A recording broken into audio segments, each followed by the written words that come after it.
சத்யாவும் உங்க பொண்ணை உண்மையா உசுருக்கு உசுரா விரும்புறான். பணம் காசுக்காக உங்க பொண்ணை விரும்பல சார். அப்படியா? என்ன நொப்படியா? நம்பலையா? அப்படி இல்ல. 2 பேரோட மனசு ஒத்து போச்சு. அதுக்கப்புறம் என்னங்க வேணும்? நீ சொல்றதெல்லாம் வாஸ்தவம் தான்டா. ஆனா அதுக்காக என்னடா வாஸ்தவம்? நானும் 2 பொண்ணை பெத்தவதா. சரி, என்ன பண்ணலாம்? நம்மள மீறி பொண்ணுக்கு கல்யாணம் நடந்தா அது எப்படி இருக்கும்னு எனக்கும் தெரியும். ஆனா இந்த கல்யாணத்தை இப்படி நடத்தணும்னு நாங்க நினைக்கல. சோதிக்காதீங்க. நீங்க இந்த சூழ்நிலைக்கு தள்ளிட்டீங்க.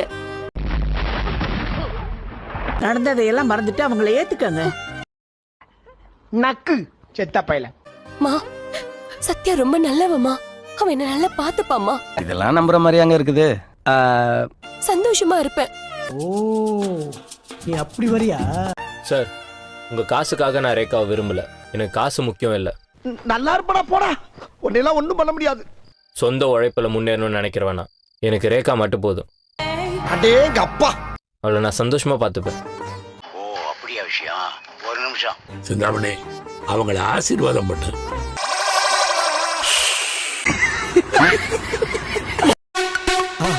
மறக்காம சர்ப்ரைஸ் பண்ணுங்க. தேங்க்யூ.